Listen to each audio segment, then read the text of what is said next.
5 मूल सत्य। और ये 5 मूल सत्य क्या है जो वास्तव में सत्य है? क्या है ये 5 सत्य? प्रभुपाद जी कहते हैं, सर्वप्रथम ईश्वर के विज्ञान की, और फिर जीवों की स्वरूप स्थिति की विवेचना की गई है। पहले की गई है विवेचना ईश्वर के विज्ञान की, कि वास्तव में ईश्वर को प्राप्त करने का साधन क्या है, तरीका क्या है, ईश्वर को पाने के लिए, ईश्वर का साक्षात्कार करने के लिए किस तरह का हमें साधन करना चाहिए या जीवन ढालना चाहिए, और फिर जीवों की स्वरूप स्थिति, वास्तव में जीवों का स्वरूप क्या है, उनकी पहचान क्या है, उनके अपना अगर कोई उस ईश्वर से रिश्ता है तो वास्तव में वो क्या रिश्ता या संबंध है, इसके बारे में विवेचना हुई है भगवत गीता की विषय वस्तु में। ईश्वर का अर्थ नियंता है। नियंता, नियंता का मतलब एक तरह से जो इस संपूर्ण ब्रह्मांड को उत्पन्न करने वाले हैं, बनाने वाले हैं, निर्माण करने वाले हैं।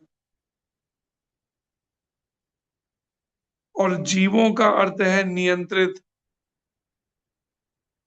जो उस नियंता के द्वारा नियंत्रित हैं, वो जीवात्माएं। यदि जीव यह कहे कि वह नियंत्रित नहीं अपितु स्वतंत्र है, तो ये कहे ना मैं किसी के द्वारा नियंत्रित नहीं हूं, भगवान के द्वारा, मैं तो स्वतंत्र हूँ, जो चाहूं मैं तो अपने मन मर्जी का जीवन जीता हूँ अपने। तो प्रभुपाद जी, तो इसका मतलब पता है क्या है? उसको मेंटल हॉस्पिटल में एडमिट करवा दो, पागल है। प्रभुपाद जी कहते हैं वो पागल है, वो जो ऐसा सोचता है कि मैं तो स्वतंत्र हूँ, मेरे पे कोई अंकुश नहीं है, मैं कोई भगवान हुआ नहीं मानता। प्रभुपाद जी कहते हैं वह पागल है। जीव सभी प्रकार से कम बद्ध जीवन में तो नियंत्रित है। वैसे तो जीवात्माएं सभी प्रकार से नियंत्रित हैं, नियंता के द्वारा नियंत्रित की जा रही हैं, ईश्वर के द्वारा नियंत्रित की जा रही हैं। और फिर मुख्य रूप से बद्धावस्था में तो है ही नियंत्रित। तो फिर बद्धावस्था में कैसे नियंत्रित की जा रही हैं, बता दीजिए जरा। बद्धावस्था में, कंडीशन स्टेज में जीवात्माओं को किस प्रकार से नियंत्रित किया जाता है, निशु माता? हरे कृष्ण प्रभु जी, दंडवत प्रणाम। प्रभु जी, इंद्रियों के द्वारा, इंद्रियों के छूट के वजह से। सालिश जी, कैसे जीवों को नियंत्रित किया जाता है बद्धावस्था में? हरे कृष्ण प्रभु जी, अपना के हरे द्वारा, कृष्ण। हाँ जी। तीर के द्वारा प्रभु जी, सत्वगुण रजोगुण, हाँ, आवाज ठीक से सत्वगुण रजोगुण तमोगुण के द्वारा प्रभु जी, 3 गुणों के द्वारा। 3 गुणों के द्वारा नियंत्रित किया जाता है। तो प्रकृति के जो तीनों गुण हैं, ये 3 गुण सभी जीवों को नियंत्रित करते हैं। माध्यम क्या बनाते हैं, कारण क्या बनाते हैं नियंत्रित का? कोई कारण भी तो चाहिए, थोड़ी सड़क चलते हुए किसी को भी पुलिस उठा के उठा लेगी, पकड़ के ले जाएगी। ठीक है, तीनों गुणों द्वारा नियंत्रित, लेकिन तीनों गुणों को भी तो कोई बेस चाहिए, कोई आधार चाहिए, कोई प्रूफ चाहिए, कोई प्रमाण चाहिए। तो उसको आधार प्रमाण किसको बनाते हैं शुभम जी? हरे कृष्णा प्रभु जी, धन्यवाद प्रणाम। प्रभु जी, हरे मन को। कृष्ण। पलक माता। हरे कृष्ण प्रभु जी, ये हरे 3 गुण हमें इसलिए परेशान करते हैं क्योंकि हम कृष्णा से विमुख हो जाते हैं। बिंदु माता, ये तीनों गुण हमें कंट्रोल करने, हमें नियंत्रित करने के लिए क्या कारण बनाते हैं? उनके पास क्या एक्सक्यूज, क्या कारण, क्या प्रमाण, क्या है, क्या आधार बनाते हरे हैं? हरे कृष्णा प्रभु जी, धन्यवाद प्रणाम। हरे कृष्ण। प्रभु जी, हमारे कर्म, पूर्व जन्मों के कर्म। हमारे ट्विंकल माता। हरे कृष्णा प्रभु जी, दंडवत प्रणाम। प्रभु जी, जो हमारे कर्म है, जो हम कर रहे हैं, जो कृष्ण विमुख कर्म का हम कर रहे हैं, उनके ब्याह पर। कर्मों के बिहाव पे, या जिसे कर्म फल भी कह सकते हैं, जी और प्रभु। कर्म फलों के अलावा कुछ और भी है, वो क्या है? अलग माता, और क्या है वो कर्म फलों के अलावा? गुरु की शरण में ना आना। शक्तिमती माता, और क्या है? हरे कृष्णा प्रभु जी, दंडवत प्रणाम। प्रभु जी, हमारी इच्छाएं। इच्छाएं। जिससे थोड़ा भी प्रभुपाद जी के ग्रंथ पढ़े हैं ना, वही बोल सकता है। इसने कुछ पढ़ा है ना शक्तिमती माता ने, इसलिए पकड़ लिया वो पॉइंट। हमारी इच्छा और हमारे कर्म फल, ये दो मिलकर कार्य करते हैं। फिर इनके आधार पर फिर प्रकृति के गुण करते हैं। उनको आधार कुछ वो भी तो चाहिए भाई। पुलिस उठा के ले गई पुलिस स्टेशन के अंदर, उसे सलाखों के पीछे डालेगी तो कुछ तो प्रमाण चाहिए, कोई तो कारण चाहिए। बिना कारण के अंदर ठोकेगी तो जवाबदारी नहीं देनी क्या पुलिस को, थाने को? किस आधार पे भाई अंदर किया? तो कोई तो, पर तो वो है इच्छाएं और कर्म फल। अब इच्छाओं को और कर्म फलों को बेस बनाकर, आधार बनाकर उन्होंने फिर प्रकृति के तीनों गुणों ने कार्य किया। पर इन आधार बनाना ये सबके ऊपर और कौन था जिसका हाथ था इन सबके ऊपर?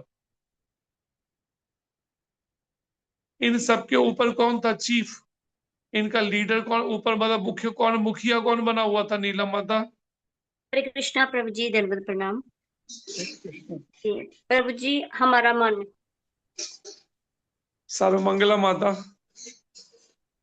जी प्रभु जी, मैं भी मन बोलने वाली थी। नीतू माता। हरे कृष्णा प्रभु जी, दंडवत प्रणाम। प्रभु जी, मैं भी मन बोलने वाली थी। शमी जी। हरे कृष्ण प्रभु जी, दंडवत प्रणाम। हमारी बुद्धि। नंदिनी माता। हरे कृष्णा प्रभु जी, दंडवत प्रणाम। मोह। शक्तिमती माता। प्रभु जी, ध्यात्म बुद्धि हमारी। सलिश जी। प्रभु जी इच्छाएं। इच्छाएं तो पहले ही होगी। इच्छाओं के ऊपर कौन था? मैं तो पूछ रहा हूँ, तो इच्छाएं तो नीचे रह गई। प्रभु उनके जी फ्री ऊपर जो विल। इनका, इन सब हमारी के फ्री ऊपर इनका चीफ कंट्रोलर कौन था? इन सबको जो नियंत्रित कर रहा था वो कौन था? कृष्ण भगवान। शुद्ध भक्ति माता। हो गए अजीत जी, बोलो। प्रभु जी जी माया, प्रभु प्रभु जी, जी माया। भगवान श्री कृष्ण। प्रभु जी माया। अजीत जी का आंसर सही है, बाकी सबका गड़बड़ है। माया देवी, महामाया। इच्छाएं, कर्म फलों के नीचे प्रकृति के तीनों गुण है, उसके ऊपर जो बैठे हैं वो है अभी महामाया। महामाया के ऊपर फिर कृष्ण है। जंप मार के शुद्ध भक्ति माता पहले ही कृष्ण भगवान पे पहुंच गए। बीच में महामाया भी कड़ी बनी हुई है एक। योग माया, महामाया, स्पिरिचुअल वर्ल्ड योग माया, भौतिक जगत महामाया। उसको क्यों भूल जाते हो भाई? तो यहाँ पर ये बात समझाई जा रही है कि वास्तव में सर्वप्रथम ईश्वर के विज्ञान की और फिर जीवों के स्वरूप स्थिति की विवेचना की गई है। ईश्वर का अर्थ नियंता है और जीवों का अर्थ नियंत्रित। यदि जीव यह कहे कि वह नियंत्रित नहीं अपितु स्वतंत्र है तो वह पागल है। जीव सभी प्रकार से कम बद्ध जीवन में तो नियंत्रित है। अतएव भगवत गीता की विषय वस्तु क्या है? विषय वस्तु जिस पर चर्चा की गई है, पूरी गीता कही गई है, सुनाई गई है, इसकी विषय वस्तु क्या है? क्या है? पिज्जा है या चाउमीन है या क्या है? फास्ट फूड है? इसकी विषय वस्तु है ईश्वर, दूसरा सर्वोच्च नियंता, और तीसरा जीव, नियंत्रित जीवात्माएं से संबंधित है। जीव नियंत्रित जीवात्माओं से संबंधित है, सर्वोच्च नियंता है और उसके ऊपर भी ईश्वर है। ये सब विषय वस्तु हैं जिनको कह लीजिए इनको मुख्य विषय बनाकर, जिन विषयों पर चर्चा की गई है, पूरी गीता समझाई जा रही है, जिनको समझने के लिए, जानने के लिए 700 श्लोकों का ये भगवत गीता का दिव्य उपदेश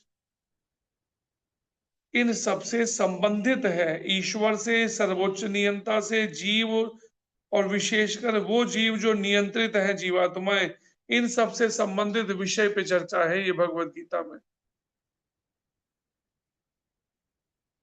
इसमें प्रकृति अथवा भौतिक प्रकृति, काल अथवा समस्त ब्रह्मांड की कालावधि, काल किसे कहा है? जो समस्त ब्रह्मांड की एक काल अवधि है निश्चित, 4 अरब 30 करोड़ वर्ष, ऐसा अवधि बनाकर उसको काल अवधि, या फिर प्रकृति का प्रागट्य, ये पूरी प्रकृति प्रकट ही जब हुई तब से उसे काल कहा गया, तथा कर्म अथवा कार्यकलाप की भी व्याख्या है। इन सब की भी व्याख्या, प्रकृति, काल और कर्म, ईश्वर, सर्वोच्च नियंता और जीव के अलावा, बद्ध जीवों के अलावा, प्रकृति, काल और कर्म की भी व्याख्या इस भगवत गीता में दी गई है।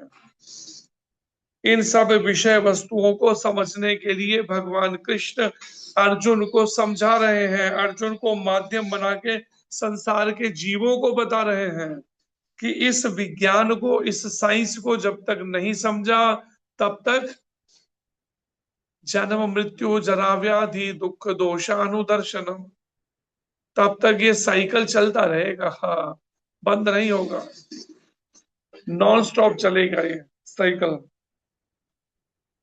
बिना रुके। यह दृश्य जगत विभिन्न कार्यकलापों से ओतप्रोत है। ये दृश्य जगत क्या है? विभिन्न कार्यकलापों से, सारी वैरायटी के कार्यकलाप में ध्यान दिखने को मिलेंगे, सारी वैरायटी के, शरीफ से शरीफ, बदमाश से बदमाश, सभी के सभी यहां देखने को मिलेगा। और चलो देखने के लिए, पहले अगर कोई कहे कि चलो मेरे को समझने के लिए एक बार देखना है, शरीफों को भी बदमाशों को भी, अब वो देखने के लिए कितनी मेहनत करनी पड़ेगी, जगह जगह जाके ढूंढे।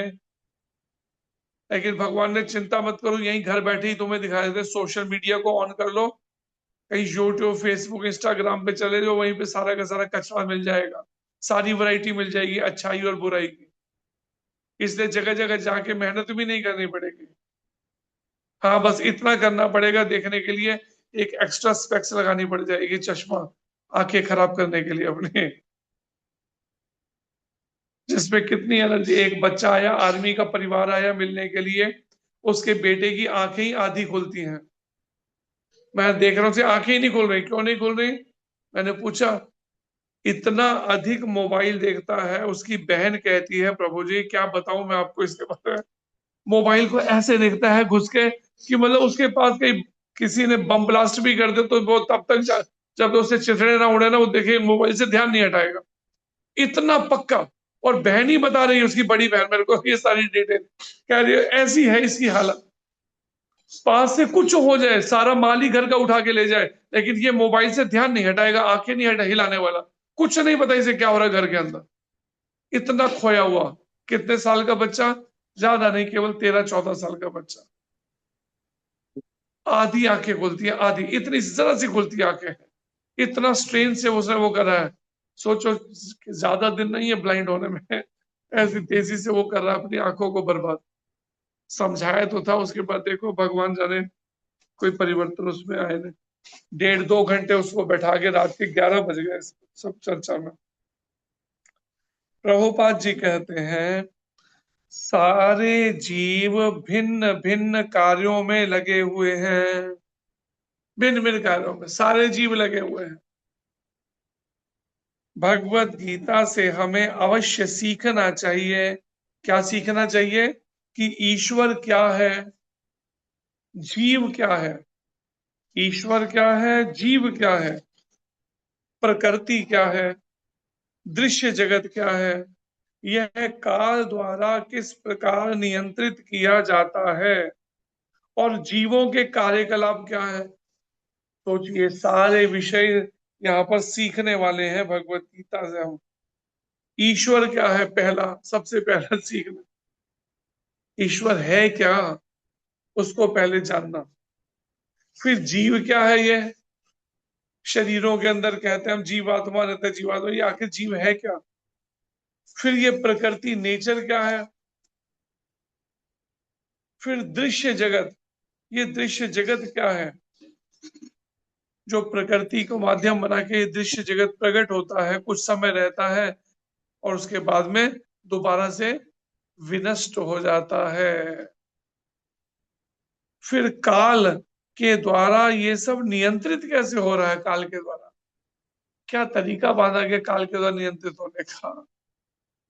और यहाँ देखो कैसे काल भी चल रहा है इस संसार के अंदर, लगातार काल की गति हमारी आयु को खा रही है और हर चीज का ह्रास कर रही है। सब चीजें धीरे धीरे धीरे धीरे किसको जा रही हैं, नष्ट होने की तरफ बढ़ रही हैं। लेकिन वहीं पर ही भगवान का गोलोक वृंदावन धाम और वैकुंठ लोक काल की परिधि से बाहर कैसे हैं। वहां पर काल का चक्र क्यों नहीं चलता। अगर कोई ललिता सखी जी अगर 12 साल 6 महीने 8 दिन की है तो 12 साल 6 महीने 8 ही दिन की रहेंगी, 9वां दिन नहीं लगेगा। हाँ, क्यों, वहां पे समय नाम की चीज नहीं है, तो एज में परिवर्तन, शरीरों में परिवर्तन आए कैसे। इससे शरीर एक जैसे है, परिवर्तन ही नहीं होता शरीर में, अपरिवर्तनीय है ऐसे शरीर, कभी कोई चेंजेस इन परिवर्तन ही नहीं आता शरीरों के अंदर। सोचो कैसा है भगवान का ये विचित्र वैकुंठ लोक और गोलोक धाम, जहां पे काल अवधि नाम की चीज ही नहीं है कोई।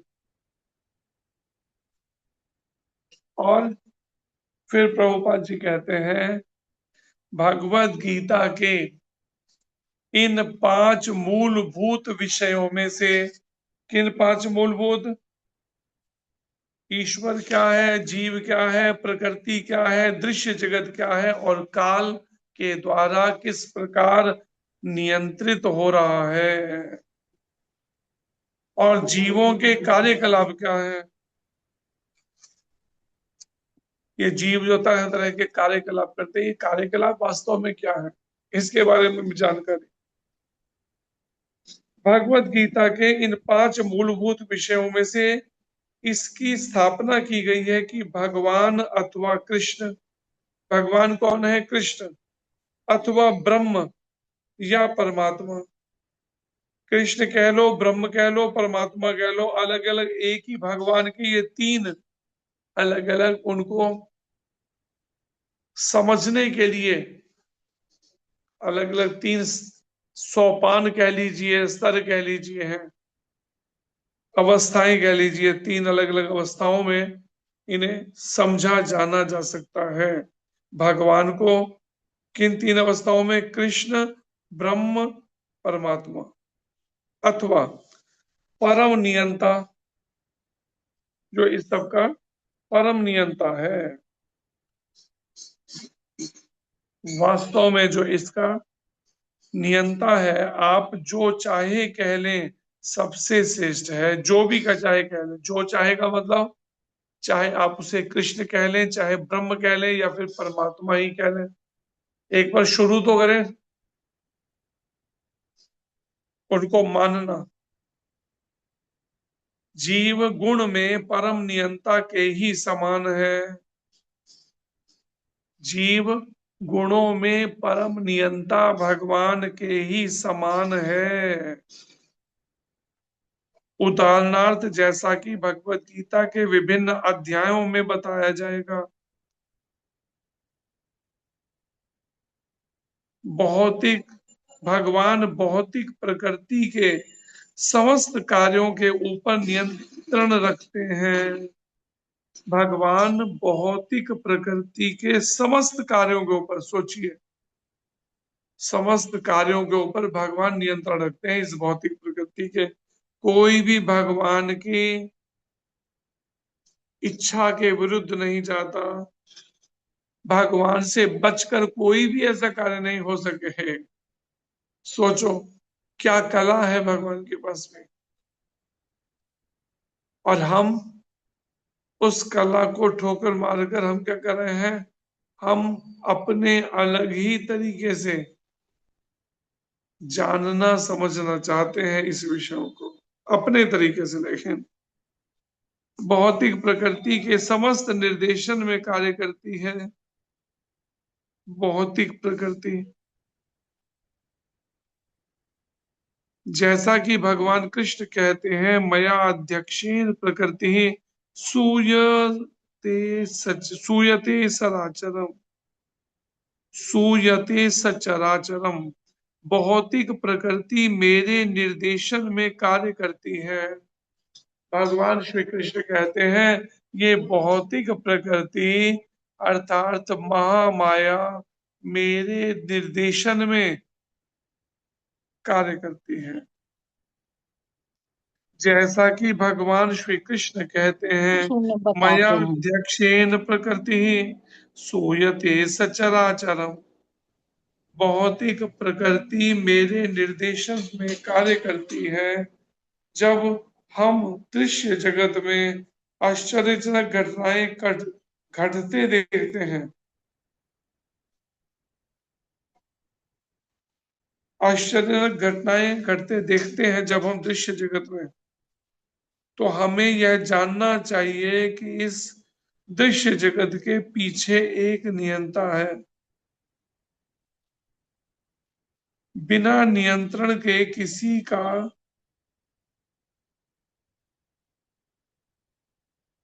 का प्रकट होना संभव नहीं है बिना नियंत्रण के। तो आगे यह वर्णन है कि इस दृश्य जगत के पीछे एक नियंता है, इस दृश्य जगत संसार के पीछे।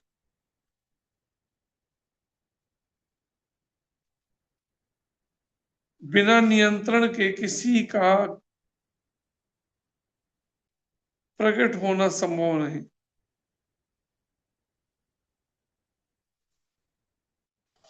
बिना नियंत्रण के किसी का प्रकट होना संभव नहीं। नियंता को ना मानना बचपना है। तो यहाँ पर प्रभुपाद जी कहते हैं हमें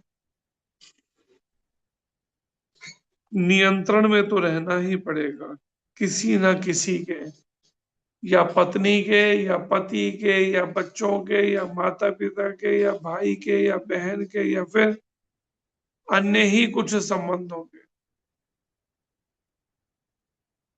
और फिर आखिर में प्रभुपाद जी कहते हैं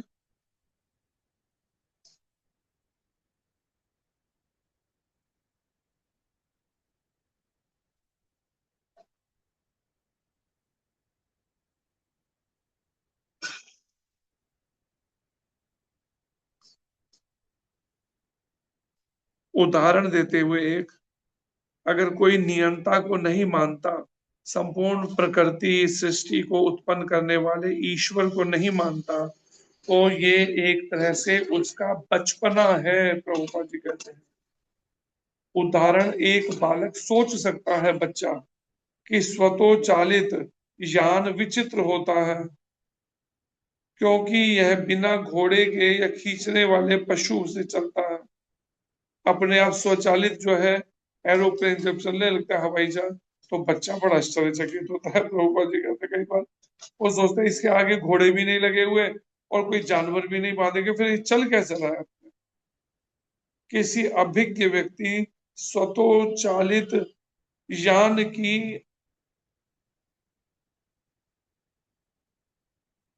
अभियांत्रिक व्यवस्था से परिचित होता है।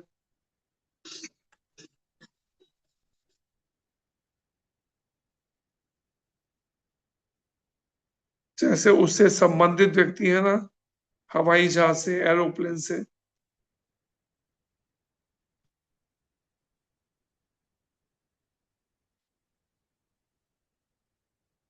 वह सदैव जानता है कि इस यंत्र के पीछे एक व्यक्ति, एक बालक होता है।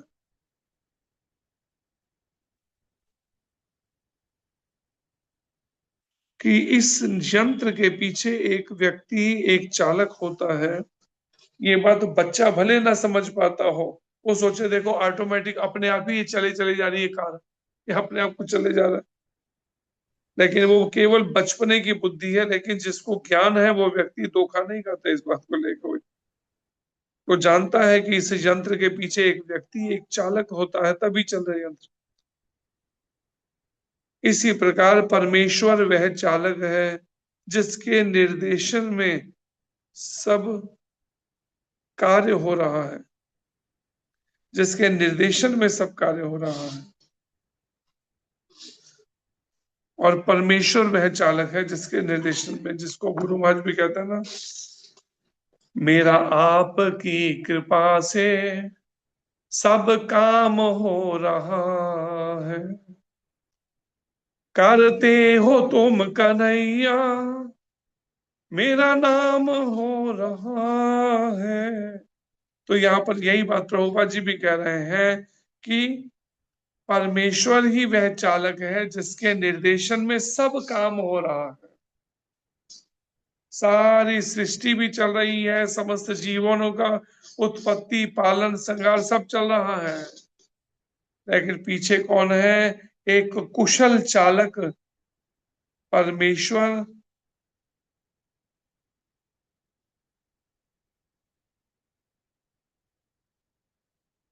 भगवान ने जीवों को अपने अंश रूप में स्वीकार किया है।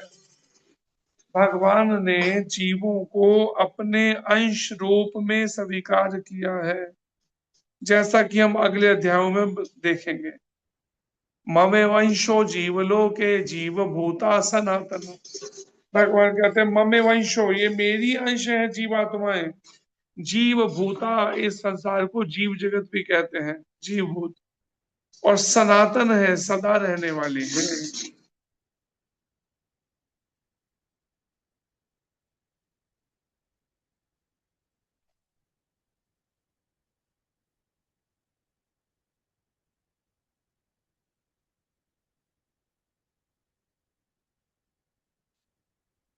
भगवान ने जीवों को अपने अंश रूप में स्वीकार किया है, जैसा कि हम अगले अध्यायों में देखेंगे। सोने का एक कण भी सोना है, समुद्र के जल की बूंद भी खारी होती है। इसी प्रकार हम जीव भी परम नियंता ईश्वर या भगवान श्री कृष्ण के अंश होने के कारण सूक्ष्म मात्रा में परमेश्वर के सभी गुणों से युक्त होते हैं।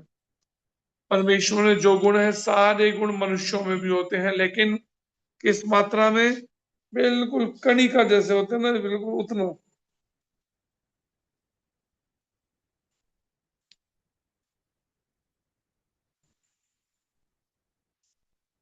सूक्ष्म मात्रा में परमेश्वर के सभी गुणों से युक्त रहते हैं, होते हैं, क्योंकि हम सूक्ष्म ईश्वर या अधीनस्थ ईश्वर हैं।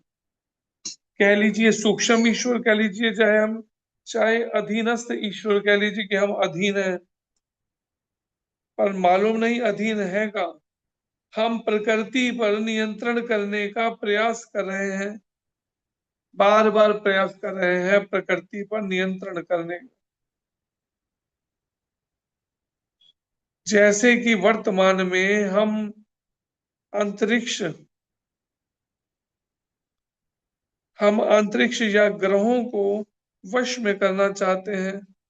इस समय, ये समय वर्तमान में अंतरिक्ष को, ग्रहों को वहां भी पहुंचने की कोशिश कर रहे हैं, और हम में नियंत्रण कर रखने की वह प्रवृत्ति इसलिए है क्योंकि यह श्री कृष्ण में भी है। हमारे अंदर क्या प्रवृत्ति नियंत्रण है, जो भी श्री कृष्ण में भी है।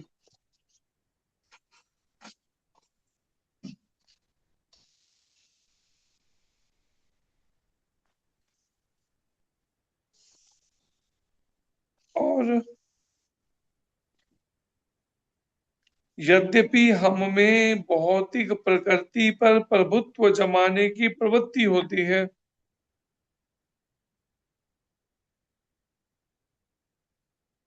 लेकिन हमें यह जानना चाहिए कि हम परम नियंता नहीं है। इसकी व्याख्या भगवत गीता में की गई है। गीता में व्याख्या की है कि परम नियंता नहीं है हम।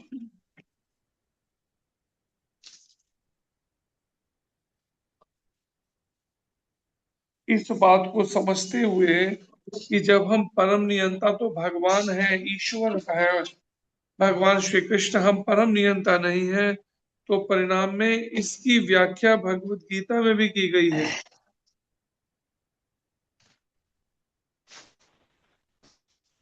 कि सभी जीव जो है भगवान कृष्ण कहते हैं मम्मे वंशो, मेरे अंश हैं।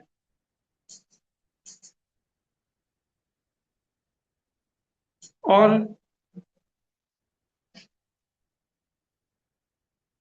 अगर हम उन परम नियंता को जानना, मिलना चाहते हैं, समझना चाहते हैं, तो विचार कीजिए कितना गंभीर बनना पड़ेगा।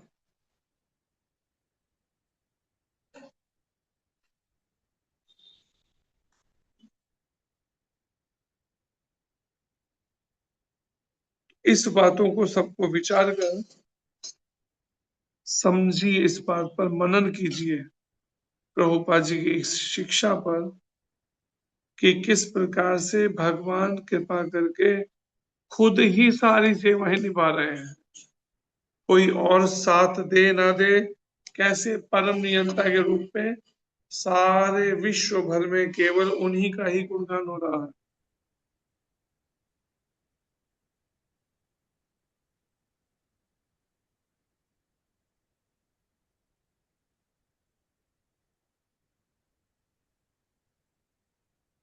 यद्यपि हम में भौतिक प्रकृति पर प्रभुत्व जमाने की प्रवृत्ति होती है, इस संसार पे, भौतिक जगत पे, ये मेरा घर है, मेरी गाड़ी है, प्रवृत्ति होती है, प्रवृत्ति है हम।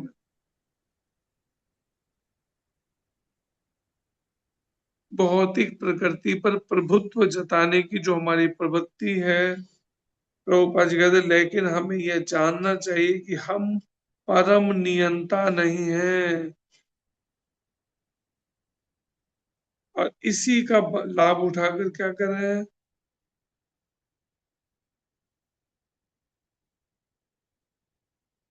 यद्यपि हमें भौतिक प्रकृति पर प्रभुत्व जमाने की प्रवृत्ति होती है, लेकिन हमें यह जानना चाहिए कि हम परम नियंता नहीं है।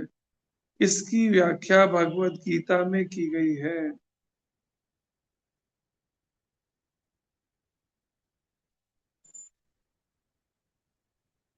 भगवान श्री कृष्ण की वाणी, भगवत गीता की जय। जय श्री कृष्ण चंद्र भगवान की जय। जय श्रील अर्जुन जी महाराज की जय। जय जय श्री प्रभुपाद महाराज की जय। जय श्री गुरु महाराज की जय। जय जय हरे कृष्ण। हरे प्रभु जी हरे कृष्ण प्रभु जी धन्यवाद प्रणाम। हरे कृष्णा प्रभु जी हरे कृष्ण। जी हरे बहुत बहुत कृष्ण। जी दंडवत प्रणाम। हरे कृष्ण प्रभु जी धन्यवाद। हरे कृष्ण जी जी। हरे नीलम कुमारी माता जी अनम्यूट कीजिए। हरे कृष्ण हरे प्रभु जी, कृष्णा दंडवत प्रभु जी प्रणाम। धन्यवाद प्रणाम। हरे कृष्ण। जी हरे प्रभु जी, कृष्ण। जैसे आपने बोला कि गोलोक धाम में वो उम्र काल का कोई प्रभाव नहीं पड़ता, तो प्रभु जी जो आपने उम्र बताई है सखियों की, तो वो वो कैसे, फिर उनका हिसाब कैसे होता है कि वो अगर काल का कोई असर नहीं है, तो फिर जैसे उम्र आपने बताई वो कैसे है, फिर वो कैसे पता चलता है कि उन्हें इतने सालों की उम्र है? वो जिस भावना में रहकर जिस तरह की अवस्था वो चाहते हैं, एक अवस्था पे, उस अवस्था में एक वो शुरू करते हैं सेवा करना, या कह लीजिए इस भौतिक जगत में पहले प्रैक्टिस करने पर जिस एज में उनकी वो भक्ति पूर्ण हो गई, बस समझो भाई उसकी स्टॉप, ब्रेक लग गई। जी प्रभु जी धन्यवाद। हरे कृष्ण। हरे कृष्ण। हरे कृष्णा जी पिंकी माता जी अनम्यूट कीजिए। हरे कृष्णा प्रभु जी धन्यवाद प्रणाम। जी हरे कृष्ण जी। जी प्रभु जी, अभी ये जो लास्ट पैराग्राफ इससे पहले पढ़ा था कि इसी प्रकार जो हम जीव भी परम नियंता ईश्वर भगवान श्री कृष्ण के अंश होने के कारण सूक्ष्म मात्र में परमेश्वर के सभी गुणों से युक्त होते हैं।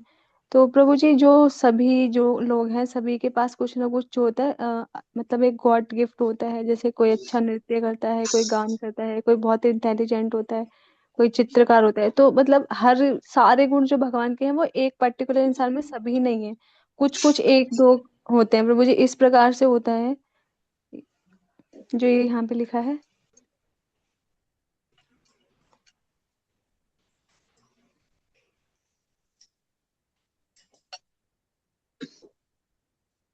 माता जी मेरे प्रश्न क्या है? जी प्रभु जी ये प्रश्न की मतलब जो यहाँ पे लिखा है ना, भगवान के सभी गुणों से युक्त होते हैं, मतलब हम सूक्ष्म जो जीव हैं भगवान के। तो हमारे अंदर जो गुण होते हैं प्रभु जी, यहाँ पे कौन से गुणों की बात की जा रही है? जो सच्चिद आनंद वाली या फिर कुछ और गुण जो भगवान के कलात्मक जो गुण हैं?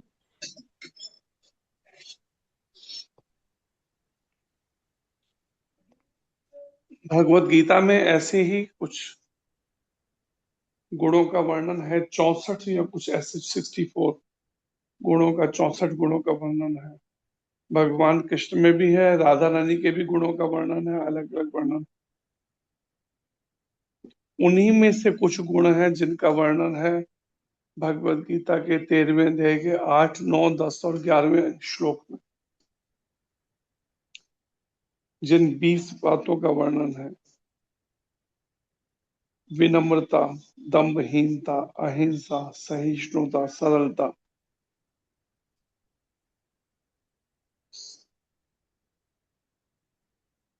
आत्म संयम, सरलता, आत्म संयम, इंद्रिय तृप्ति के विषयों का परित्याग, अहंकार का अभाव, जन्म मृत्यु वृद्धावस्था तथा रोग के दोषों की अनुभूति, स्त्री, संतान, घर तथा अन्य वस्तुओं की ममता से मुक्ति, वैराग्य। इस तरह से करके 20 बातों पॉइंट्स लिखे हैं वहां पर बातें। और फिर शास्त्र ये भी कहता है इसमें समझाते हुए कि किसी में 19 गुण आ जाए लेकिन एक वो भगवान श्री कृष्ण का भक्त नहीं है तो 19 गुण व्यर्थ है उसमें। और इन 19 गुण नहीं है लेकिन एक उसमें भगवान कृष्ण के प्रति शुद्ध एक आस्था है, तो परिणाम में सारे गुण धीरे धीरे उसमें आते चले जाएंगे। क्या है, अगर वो भगवान श्री कृष्ण की भक्त है या भक्ति कर रहा, इस बात को समझना चाहिए कि भगवान में जो गुण है उनका लेश मात्र, कणिका कणिका कह लीजिए, जरा सा कण भी उन जीवों में सब है। जैसे मैंने सुबह की क्लास में बता रहे थे, ऑफलाइन जो चल रही थी हम मंदिर में, उसमें ये प्रसंग में एक जगह एक बात को समझाते हुए प्रभुपाद जी ने कहा है कि भागवतम में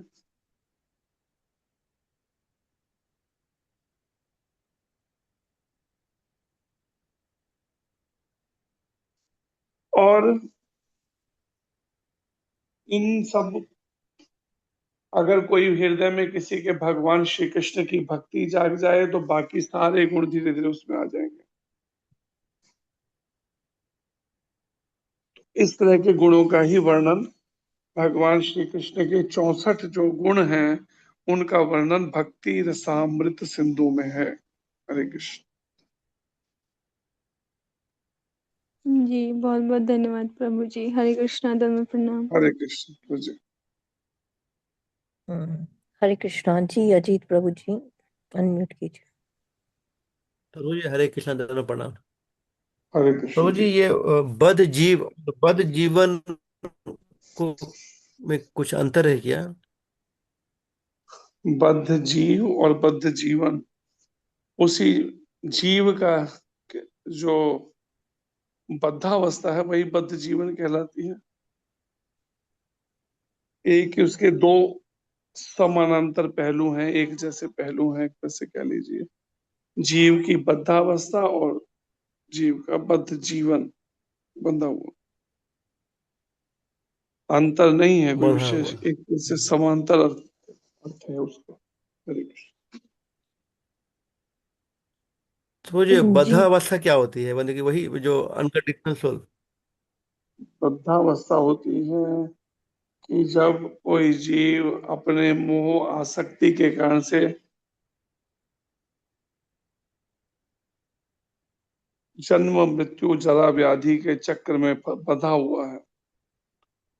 कितने भी प्रयास करके, कितने भी हाथ पैर मार के, कितने भी प्रवचन करके, कितना कुछ भी करके, उसके बाद भी जन्म मृत्यु का चक्र खत्म होने का नाम नहीं ले रहा। तो इसका मतलब प्रमाणिक गुरु से पहले समझना होगा गड़बड़ हो कर रही है। खाली अपने आप से तैरना आता नहीं और समुद्र में छलांग लगा दी और लगे हाथ मारने खूब,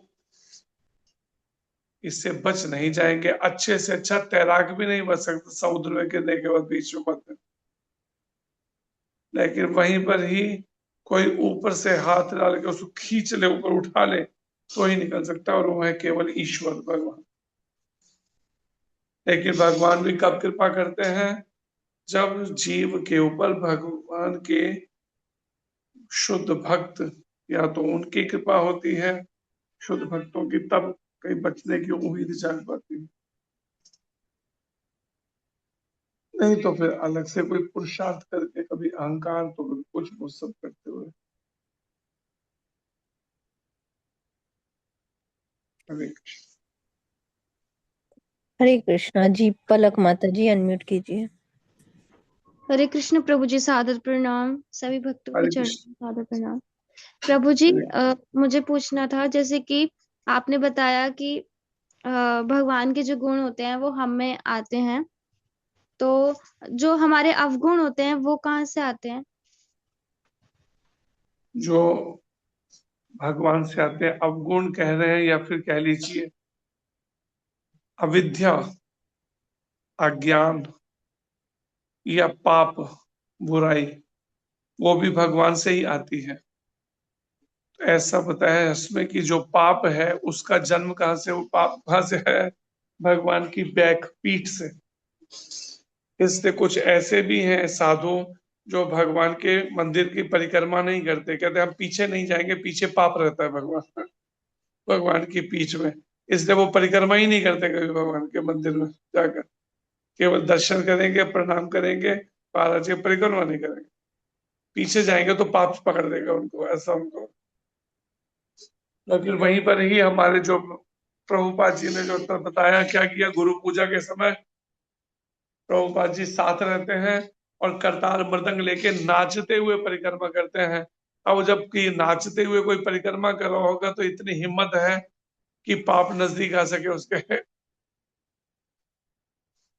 तो इसलिए समझ समझ की बात है, तो समझ जाए तो बहुत अच्छा है, नहीं समझेगा तो फिर दोबारा जन्म मृत्यु का चक्कर। हरे कृष्ण। प्रभु जी, भगवान में पाप कैसे? भगवान में पाप कैसे? जैसे भगवान में पुण्य वैसे पाप। जैसे भगवान की इच्छा होती है लीलाएं करने की, निकुंज लीलाएं गोपियों के साथ, गोप बालकों के साथ, तो वहीं पे भगवान को कई बार इच्छा होती है, महाराज कहते हैं उसकी, उन भगवान की भी ना हड्डियां कई बार सरकती हैं कि हाँ कोई लड़ने के लिए चाहिए, तो फिर अब बराबर कौन भगवान के बराबर कौन टिकेगा, टिक सकेगा, इसलिए फिर धाम से ही लाना पड़ता है लड़ने के लिए भी, थोड़ा सा एक्सरसाइज भी अच्छे से हो जाए। तो वहीं से लाते हैं, जय विजय को ले आते हैं पकड़ के, उनको रोप ले बदल बदल के, चलो थोड़ा सा युद्ध भी करेंगे, थोड़ा लड़ेंगे भी थोड़ा, और संसार को शिक्षा भी देंगे उससे कि सीता जैसे जगत जननी है, माँ को नहीं भोगने के लिए किया जाता, नहीं तो अपना ही काल भोग कर देगा तेरे। वही कर गया रावण का। अगर ना छेड़ता वो भगवान को या सीता माता का हरण ना करता, कोई फला उसको छूता, भगवान उसको मारते नहीं, इतना सारे। लेकिन समय के साथ जब कोई गलती करेगा, पाप तो भुगतना तो पड़ेगा, बच नहीं सकता। हरे कृष्ण। प्रभु जी, वो तो पाप कहलाएगा या फिर लीलाएं कहलाएंगे भगवान की? भगवान के जो पीठ में रहते वो लीला थोड़ी रहती है, पाप रहता है। देखो, क्या प्रभु जी? भगवान की पीठ में से जो पाप उत्पन्न हुआ भगवान की पीठ से, तो वो पाप जो उत्पन्न हुआ उससे जो होगा पाप के परिणाम स्वरूप वो लीला थोड़ी कहलाएगा। लीला जो है वो भक्ति भाव से होगी या पाप के साथ होगी? हाँ, संसार को शिक्षा जरूर होगी। एक तरफ पापी है और एक तरफ धर्मात्मा है भगवान या उनका प्रतिनिधि। तो इसलिए कहते हैं कि धर्मो रक्षिते रक्षिता, धर्म से ही विजय होती है, जीत होती है।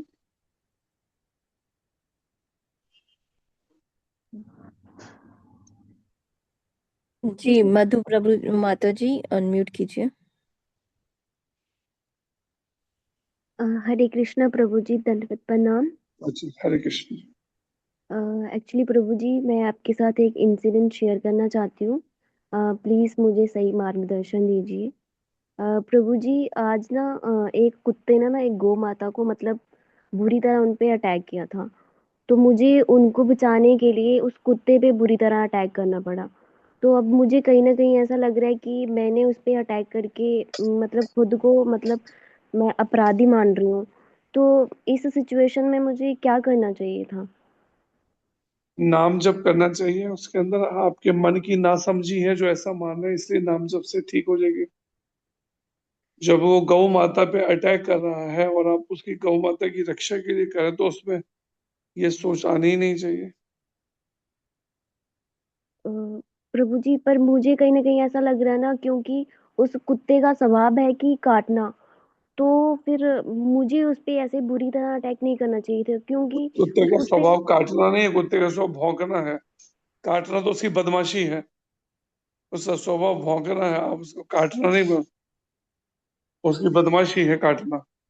अपने भौंकने तक सीमा तक रहे तब तक ठीक है, उससे ज्यादा करेगा तो उसको पिटाई होगी उसकी, तो उसका प्रभु जी, ऑपरेशन करना पड़ जाएगा नहीं तो। अब कहीं ना कहीं मेरे को ऐसा लग रहा है, तो ये नाम जब से हो जाएगा ना? हाँ, नाम जप से हो जाएगा, मन ठीक हो जाएगा। ये आपके मन की बदमाशी है जो गलत सोच रहा है, इसलिए नाम जप से ठीक होगा वो मन। ठीक है, धन्यवाद प्रभु जी। हरे कृष्ण, जब तक दंडवत मन प्रणाम। शुद्ध नहीं है ऐसे ही करता है, घुमाता रहता है दिमाग को। क्योंकि प्रभु जी, मैं कहीं ना कहीं ये सोच रही हूँ कि वो भी तो जीवात्मा है, वो भी जीवात्मा है। तो दोनों जीवात्मा ही तो ऐसा करो, किसी दिन ना कोई बड़ा सा बढ़िया सा है ना, कोई बड़ा सा विशाल नाग आए ना, सांप, उसको गले लगा लेना कस के, छोड़ना नहीं उसको गले लगा के उसको, क्योंकि वो भी तो जीवात्मा ही तो है ना। नाग हो या पाइथन हो, अजगर हो कोई, उसको गले लगा लेना, फिर देखना क्या होता है तमाशा। ठीक है, उसका वीडियो बना के भेजना, जरा वायरल करना हमारे पास में। नहीं नहीं प्रभु जी। जीवात्मा कैसा होता है? अरे गीता से समझना, जीवात्मा, अर्जुन ने लाखों लोगों को काट डाला तो वो जीवात्मा ही नहीं थी क्या? जीवात्मा है। बदमाशी करेगा तो जीवात्मा है। साम पर दाम दंड प्रभु, भेद क्यों बताया वेदों में?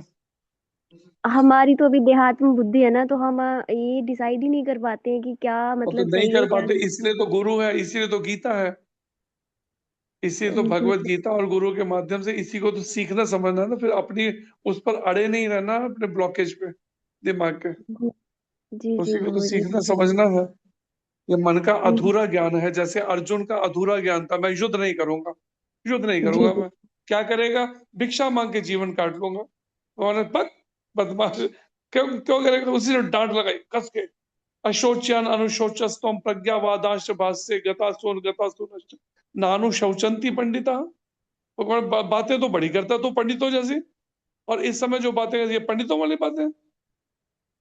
जी ये प्रभु जी। ज्ञान की बातें हैं। एक तरफ मोह की बात है, धर्म को छोड़ के तू पहले मोह को वो कर रहा है, आसक्ति को अपने लगाई डांट भगवान ने दूसरे अध्याय के 11वें श्लोक में। उसके बाद फिर अर्जुन ने कहा, शिष्यस्ते आम शादी माम त्वाम प्रपन्नम, मैं आपकी शिष्यता ग्रहण करता हूँ, आज्ञा कीजिए, अब बताइए मेरे को क्या करना चाहिए। मैं निर्णय नहीं ले पा रहा, इसलिए आप निर्णय करके बताइए। डांट लगाई तो फिर अर्जुन से फिर भगवान ने फिर समझाना शुरू किया उसको, जब उसने कहा आप शिक्षा मुझे दीजिए, मार्गदर्शन कीजिए मेरा। जी प्रभु जी, वही मार्गदर्शन की अभी हमें जरूरत है, हम नहीं समझ पा रहे हैं अभी, तो कृपा कीजिए।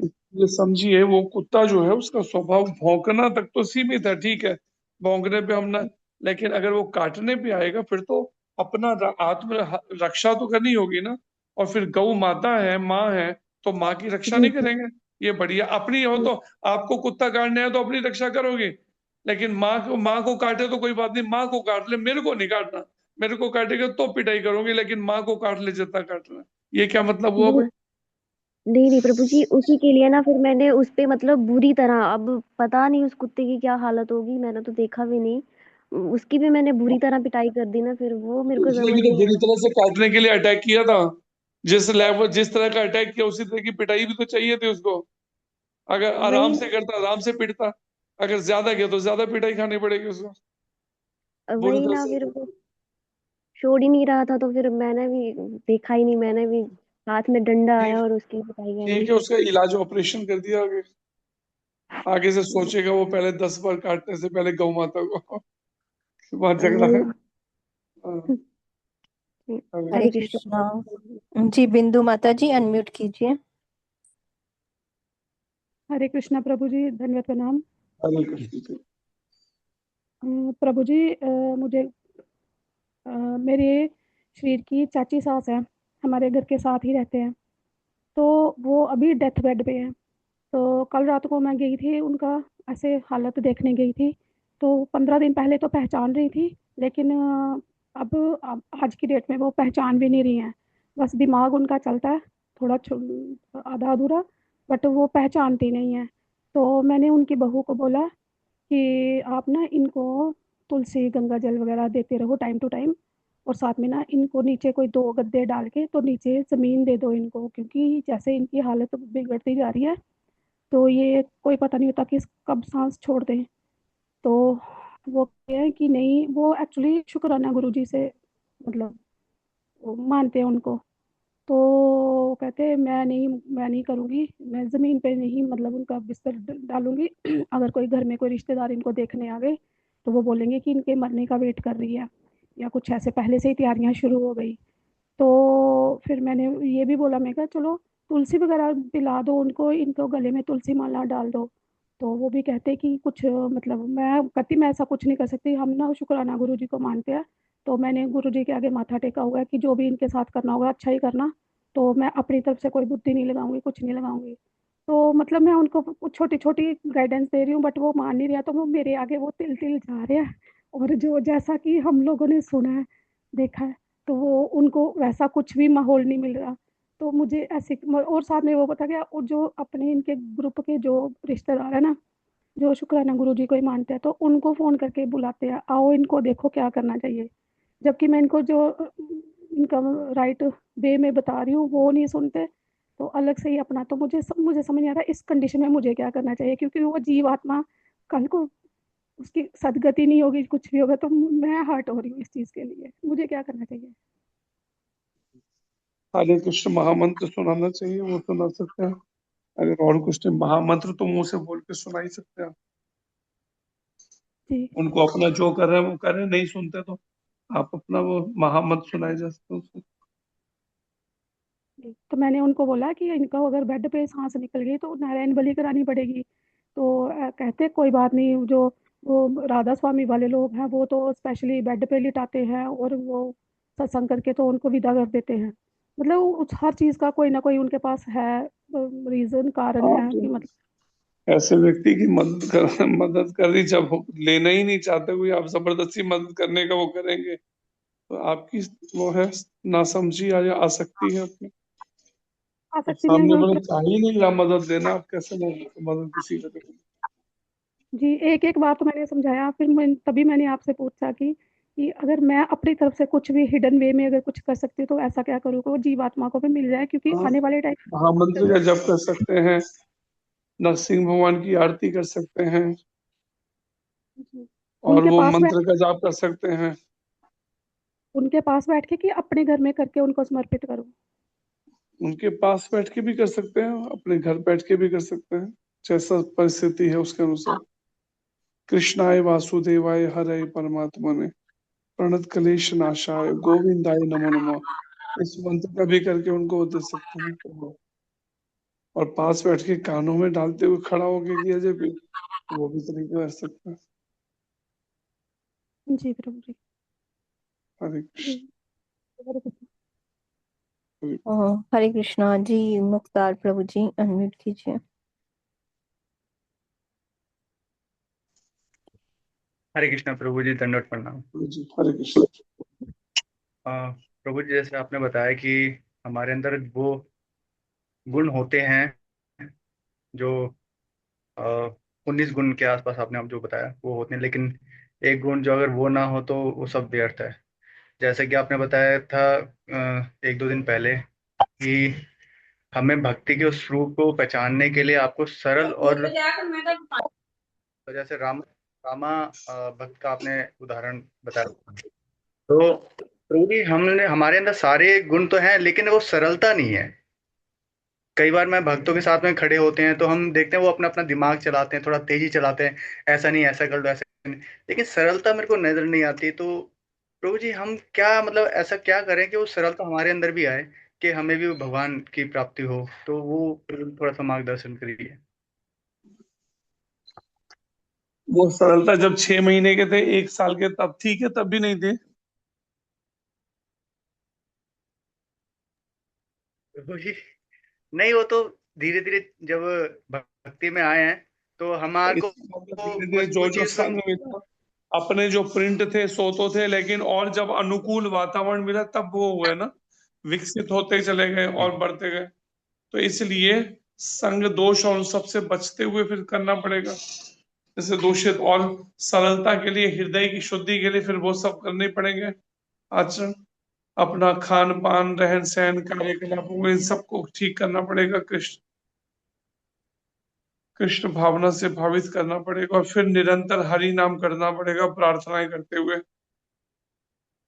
अनावश्यक इंद्रियों को इंद्रिय विषय की ओर नहीं जाने दे, तब जाके धीरे धीरे ये नियंत्रित होगा, जब संयम करेंगे पूरी तरह से इंद्रिया मन बुद्धि पर, भगवत गीता के अनुसार, तब संभव है।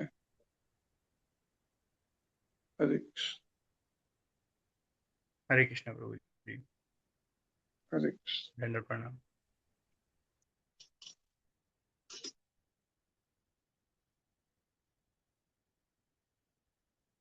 जी पूछिए नीलम माता जी, क्या प्रश्न है आपका? हरे कृष्णा प्रभु जी। हरे कृष्ण जी।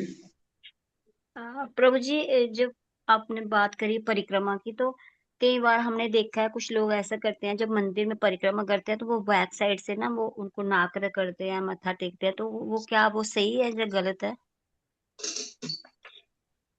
ऐसा कोई शास्त्र में वो है तो नहीं कोई ऐसा, वो अपने ही अपना हो सकता है, अपना पश्चाताप वाला भाव हो, प्रायश्चित और पश्चाताप वाला, उसी भावना से कोई चीज की प्रभु के आगे नाक रगड़ते हैं। भगवान के सामने भी रगड़ते हैं, पीछे रगड़ते हैं, सामने भी रगड़ते हैं। जब भगवान को प्रणाम करते हैं तो वो नाक रगड़ते हैं, इसी भावना से कान पकड़ते हैं, नाक रगड़ते हैं कि मैं आपके आगे क्षमा मांगता हूँ या क्षमा मांगती हूँ,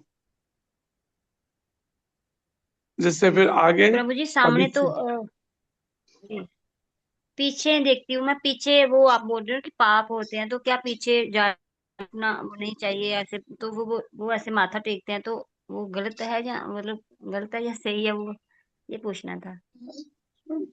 उनकी भावना, कोई पाप को माथा थोड़ी ईश्वर टेक रहे हैं, मत्था टेक रहे हैं। वो तो उस भावना से कि आधी परिक्रमा होने पर जैसे उनको प्रणाम, फिर आधी परिक्रमा करते हैं उसके बाद में, उसमें ऐसा कोई गलत नहीं है, कोई अगर अच्छा करता है। जी, प्रभु जी, जो प्रभुपाद जी की समाधि है इस्कॉन मंदिर में, तो उनके चरण भी बैक साइड ही लगाए हैं ना उधर, मतलब बैक साइड ही चरण है, तो वहां तो सभी टेकते हैं मत्था, तो बैक साइड ही है ना वो, पीठ साइड, हाँ पीठ वाली जी। साइड। हम्म। तो फिर मुझे लगा कि वो गलत नहीं है मत्था टेकना, तो ऐसे इसी भावना से करते होंगे सारे, ये सोच के। ठीक है, हम्म। हरे धन्यवाद। हरे कृष्ण। हरे हरे कृष्णा, बहुत बहुत धन्यवाद प्रभु जी आपका। हरे कृष्णा। वांछा कल्पतरुभ्यश्च कृपा सिंधु जी। बोलिए भावना माता जी। हरे कृष्ण प्रभु जी, जो देवी देवताओं के बैक पर माथा टेकते हैं, जैसे दुर्गा माता, शनि देव, सभी, तो वो क्या सही है? अगर उनसे मदद मांगी जाए, कृष्ण भक्ति में मेरी मदद करिए, भगवान की भक्ति में, तब तो सही है। अगर उनसे कोई भौतिक लाभ मांगते हैं, भौतिक भोग मांगते हैं तो गड़बड़ है। सभी देवी भगवान देवताओं के से सहयोग लिया जा सकता है भगवत भक्ति करने का।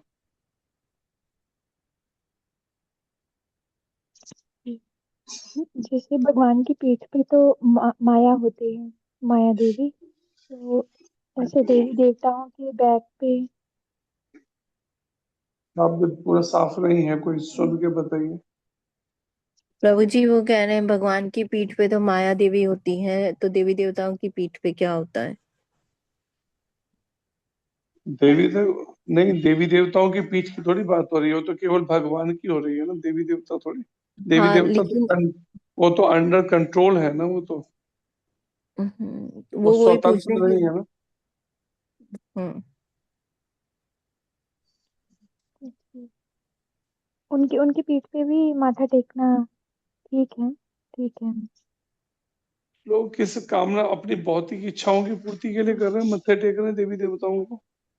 उनकी सोच समझ है, इसी सर्कल में घूमते ही रहेंगे, साइकिल के अंदर, जन्म मृत्यु जरा व्याधि के अंतहीन करते हुए। जी।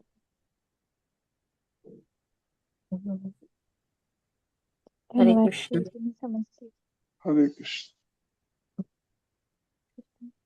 जी धन्यवाद। बहुत परिक्रमा बहुत जो है भगवान का नाम जब ऊंची आवाज में या नाम कीर्तन करते हुए कीजिए तो फिर इतना वो नहीं है कोई उसका। पाप जो है अपना प्रभाव तब नहीं जमाएगा। हाँ, बातें करते करते परिक्रमा करोगे ऐसे व्यर्थ की तो गड़बड़ हो जाएगा। हरे कृष्ण।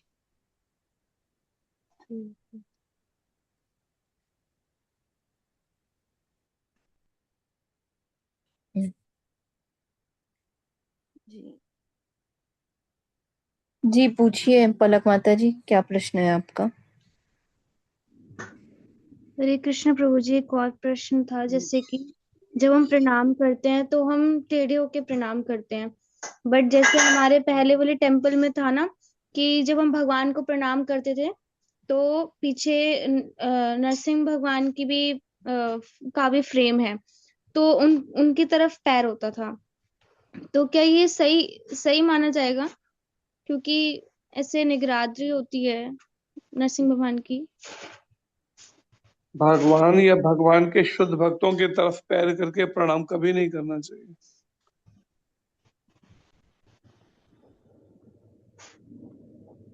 जी प्रभु जी। ओके प्रभु जी। जी हरे कृष्णा, बहुत बहुत धन्यवाद प्रभु जी आपका। हरे कृष्णा। और कोई प्रश्न नहीं है। वांछा कल्पतरुभ्यश्च कृपा सिंधु सिंधुभ्यश्च पतितानां पावनं पावनं वैष्णवयो वैष्णवेभ्यो नमो नमो श्री नमः। गुरु महाराज की जय जय। जय जय माता जय अनंत कोटि वैष्णव वृंद की जय। जय। जय हरि हरि बोल। तो जैसा कि आज आपने देखा कि ग्रुप में शेयर हुआ है, हमारे जम्मू में टेम्पल बन रहा है, भूमि पूजन हुआ है जिसका, और अभी टेम्पल निर्माण का कार्य शुरू होने वाला है। उसमें आप अपनी यथाशक्ति सहयोग दे सकते हैं। क्यूआर कोड और बैंक डिटेल्स जो है उसके द्वारा अगर कोई भी जो भी सहयोग देना चाहे वो दे सकते हैं और अत्यंत पुण्य कमा सकते हैं। हरि बोल। हरे कृष्णा। उसकी डिटेल्स है, सभी ग्रुप्स में शेयर की हुई है। जी अर्चना शर्मा माता जी अनम्यूट कीजिए। हरे कृष्णा माता जी प्रणाम। प्रभु जी हरे कृष्णा प्रणाम। हरे कृष्णा दंडवत प्रणाम। माता जी आप जो बता रहे हो जम्मू टेम्पल का, तो उसमें हम्म कोई एक फिक्स अमाउंट है क्या कि 1 स्क्वायर फीट का एक अमाउंट इतना है, या फिर कोई भी कुछ भी कितना भी डाल सकता है? कोई कितना भी डाल सकता है अभी तो, लेकिन अभी आर्किटेक्ट जब पूरा का ब्लू प्रिंट उसका निकाल देगा उसके बाद फिर ये वाला आ जाएगा, साथ में भी ये भी आ जाएगा कि अगर वो चाहे तो इस तरह से अपनी एक एक ब्रीक जो है वो लगवा सकता है उस तरह से अपनी ओर से। लेकिन फिलहाल के लिए वो कोई कुछ भी डाल सकता है, कोई भी 1 रुपया डाले, 1,000 डाले, 1 लाख डाले, जितने लाख डाले, जो उसका डाले उसकी इच्छा। इस तरह से। प्रभु जी एक्चुअली मैंने ना आज 2 लोगों को बोला है, तो उनके माइंड में ना वैसे ही वाला था कि कितने स्क्वायर फीट का है। तो मैंने उनको बोला कि अभी मुझे इस चीज के बारे में पता नहीं है, लेकिन आप अभी फिलहाल जितना देना चाहते हो दे दो।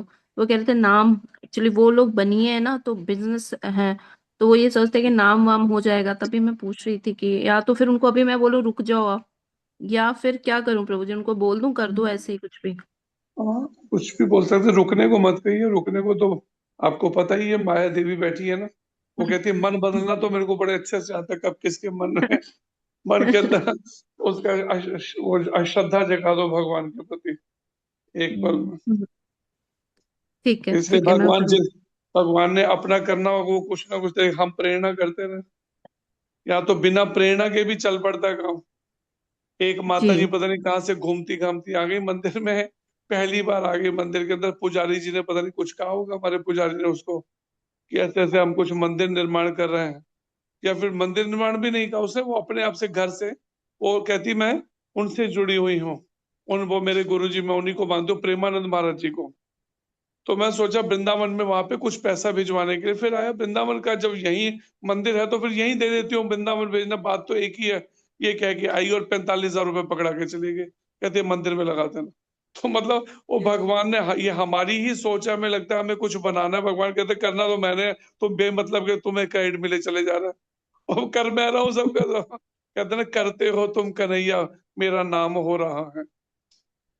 अब वो आई और फिर जब मैंने कहा, मैंने हंसते हुए मैंने कहा, सुबह ही मैं एक भक्त को समझा रहा था, मैंने कहा हमें खाली चिंता करनी है कैसे जल्दी जल्दी ठाकुर जी का मंदिर बने, बाकी तो उन्होंने ही करना अपने आप इंतजाम, तो खुद से ही भगवान ने। मैं कह रहा था और ये देखो आपको भेज दिया। तो ये मंदिर का जब उसे पता चला यहाँ भी मंदिर बन रहा है, वो तो आई थी अपना वृंदावन ना भेज के यहाँ देने, जब मंदिर कहते और दे जाऊंगी मैं, कोई बात नहीं, बताना नहीं किसी को, मैं और दे जाऊंगी। तो भगवान ने अपना कार्य खुद ही कराते जाना है। हरि बोल। ठीक है। इसमें माता जी आप ऐसे भी कर सकते हैं कि उन्हें उन्हें अभी जितना श्रद्धा से डलवाना है उतना डलवा दें, फिर स्क्वायर फीट जब निकलेगा तो वो जी उसमें ऐड ऑन कर सकते हैं उसके हिसाब से। ठीक है ठीक है बता उनको आप फिर बोल सकते हैं कि देखो अभी स्क्वायर फीट का है तो आपने पहले इतना डलवाया, अब आप इतना डलवा के इतने स्क्वायर फीट्स की सेवा दे सकते हैं। ठीक है प्रभु, ठीक है माता जी, मैं ऐसे करवा देती हूँ। ठीक है, हरे कृष्णा माता जी। प्रभु जी हरे कृष्णा। हरे कृष्ण। जी मनोरमा माता जी अनम्यूट कीजिए। हरे कृष्णा प्रभु जी, दंडवत प्रणाम, सभी भक्तों को दंडवत प्रणाम। प्रभु जी अभी जैसे प्रणाम का प्रश्न आया था, तो एक कथा में सुना था हमने कि वैष्णव, मैं उतना क्लियर नहीं बता पाऊंगी, तो मतलब शायद वैष्णव को बाएं तरफ से और भगवान को दाहिने तरफ से प्रणाम करना चाहिए, ऐसा कुछ था। तो मैं वहां पे प्रश्न नहीं कर सकी थी। तो प्रभु जी आप मुझे बताइए कि थोड़ा सा मार्गदर्शन कीजिए कि भगवान को किस तरफ से, हमारे दाहिने बाएं से या वैष्णव को हमारे दाहिने बाएं से, वो थोड़ा सा मुझे जानकारी चाहिए थी प्रभु जी। हरे कृष्ण। जब भगवान को प्रणाम करना है या गुरु के माध्यम से भगवान को प्रणाम करना है, तो उनको अपने बाईं तरफ लेफ्ट साइड पे रखना है। और जब केवल गुरु को प्रणाम करना है तो उनको अपने राइट साइड पे उसको उस समय में रखना है। जी। और भगवान को और गुरु को साथ में प्रणाम करना है तो अपने लेफ्ट साइड से। हाँ, गुरु को और गुरु के माध्यम से भगवान को करना है तो तब अपना लेफ्ट साइड से उनको रखे, और अगर केवल गुरु को करना तो उन्हें राइट साइड पे रखे। जी जी। और भगवान को अगर जैसे मान लीजिए डायरेक्ट भगवान का अल्टर खोला तो वहां पे डायरेक्ट प्रणाम करना पड़ा, तो सामने से कर सकते हैं प्रभु जी। हाँ, सामने से कर सकते हैं उन्हें अपनी, और अपने से मैंने बताया ना लेफ्ट साइड पे रखते हुए सामने से। जी जी जी, धन्यवाद प्रभु जी। हरे कृष्णा। प्रभु जी एक छोटा सा प्रश्न और था, ये अध्याय 2 में शायद 20 नंबर है, ओ न जायते म्रियते व कदाचन, आत्मा न कभी जन्म लेता है न जन्म लेगा न जन्मा है। तो जब शरीर मर जाता है तो नष्ट हो जाता है, तो आत्मा दूसरे शरीर में चला जाता है, तो ये जन्म नहीं हुआ प्रभु जी।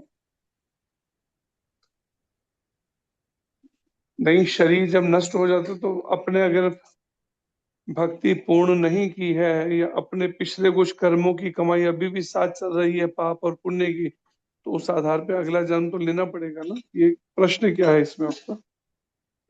प्रश्न यही था प्रभु जी कि उसमें आत्मा जब जन्म नहीं लेता है तो शरीर में ऐसे ही कैसे प्रवेश कर जाता है, जैसे हमारे कर्म के अनुसार हम वृक्ष भी बन ऐसे ही नहीं सकते हैं। करता है ना, अपनी इच्छा और कर्मों के आधार पे भगवान ने एक सिस्टम बना रखा है जैसे, तो उसके अनुसार वो अपने इच्छाओं और अपने कर्म फलों के आधार पे फिर मिलता है उसको शरीर।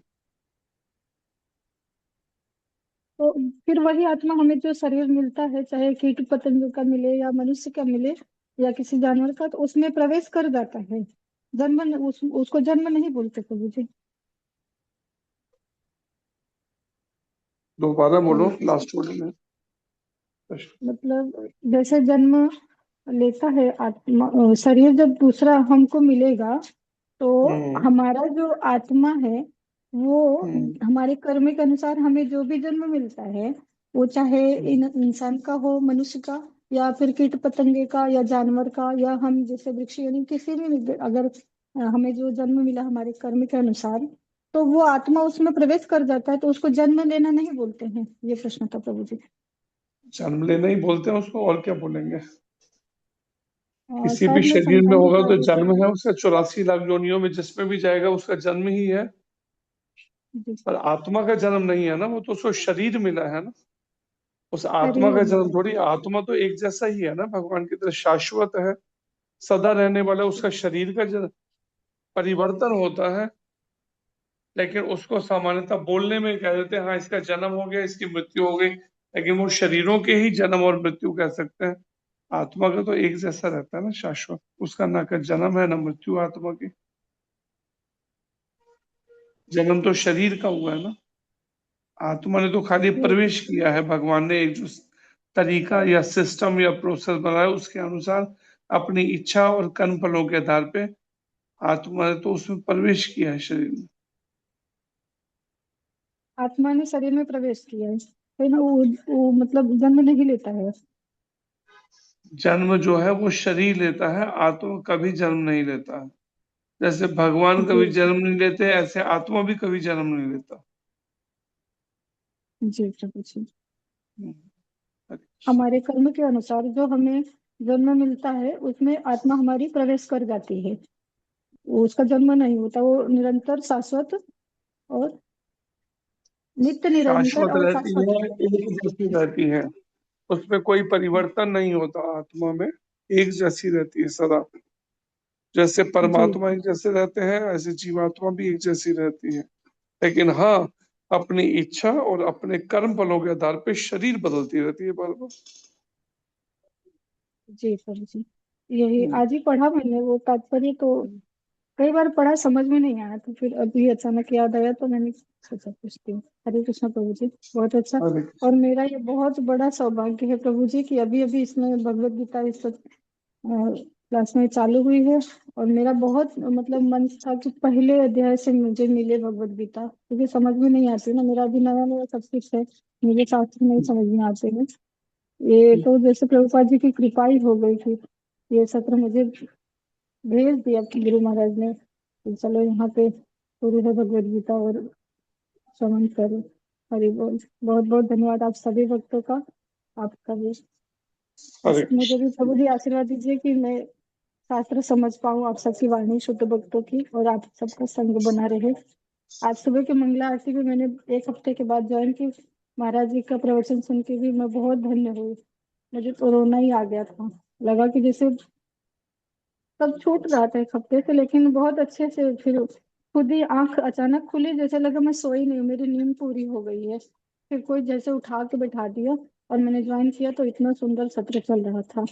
मेरा सच में बहुत बड़ा सौभाग्य है कि आप सबका संग प्राप्त हो मुझे। हरे कृष्ण, धन्यवाद, प्रणाम सभी भक्तों के। हरे कृष्ण प्रभु जी। प्रार्थना, बार बार प्रार्थना गुरु गौरांग राधा कृष्ण चरणों में, और फिर हरि नाम करते हुए आप उसको और अधिक, जिससे कह सकते हैं आत्मा को और अधिक पोषित कर सकती है। उसको फूड, उसका जो भोजन है उसे मिले, जी तीव्र प्रभु जी। उत्कंठा धीरे धीरे फिर जाग सकती है। अगर आप जी अपराधों से बचते हुए करते हैं, हरि नाम करते हैं। जी प्रभु जी, अब मेरे मन में अपराध हो रहा था, दूसरों के दोष दिखने लगे थे मुझे कि इन्होंने ऐसा किया, ऐसा कहा, तो ये तो मैं बहुत विचलित हो रही थी, बहुत ज्यादा अपराध हो रहा था मुझसे, बातें रिमाइंडर हो रही थी, अभी भी होती हैं, टूटा नहीं है, लेकिन कोशिश करती हूँ कि मन लगे, कीर्तन में लगे, नाम जपने लगे, श्रवण में लगे, इससे आप भी मुझे दूसरे आशीर्वाद अध्याय को दीजिए। जब अच्छे से समझेंगे ना तो उसमें ये चीज ध्यान बार बार आएगी, जब कि मान अपमान मेरा नहीं हो रहा है, इस शरीर का करा जा रहा है। मैं शरीर नहीं हूँ, मैं तो जीवात्मा हूँ, और जीवात्मा का मान अपमान होता ही नहीं क्योंकि कोई देख ही नहीं पा रहा, लेकिन वो बोल रहा है इस शरीर को, और मुझे लग रहा है मेरे को कह रहा है मेरे को। तो इस चीज को सेकंड चैप्टर से ही समझना होगा गीता के, उसमें बड़े विस्तार से वर्णन है। जब तक उसके अनुसार जीवन नहीं ढाला तब तक 18वें अध्याय के समर्पण के भाव तक पहुंच ही नहीं पाएंगे भगवान कृष्ण को। जी हरे कृष्ण। हरे कृष्ण, प्रणाम, सभी भक्तों को धन्यवाद प्रणाम, हरि ओम। हरे कृष्ण। हरे कृष्णा जी, बहुत बहुत धन्यवाद प्रभु जी, आपने इतना टाइम दिया। हरि हरि बोल। हरे कृष्णा। वाञ्छाकल्पतरुभ्यश्च कृपा सिन्धुभ्य एव च पतितानां पावनेभ्यो वैष्णवेभ्यो नमो नमः। श्री गुरु महाराज जी की जय। जगत गुरु श्रील प्रभुपाद की जय। की जय। हरे कृष्णा। दंडवत प्रणाम। हरे हरे कृष्णा प्रभु कृष्णा जी, प्रभु जी, दंडवत दंडवत प्रणाम। प्रणाम। हरे हरे कृष्णा कृष्णा प्रभु प्रभु जी, जी, दंडवत प्रणाम। प्रणाम। प्रभु जी दंडवत हरे प्रणाम। कृष्णा को हरे दंडवत। कृष्णा हरे प्रभु जी, हरे दंडवत कृष्णा प्रणाम। प्रभु जी, हरे दंडवत कृष्णा प्रणाम। प्रभु जी, दंडवत दंडवत हरे प्रणाम कृष्ण। प्रभु जी।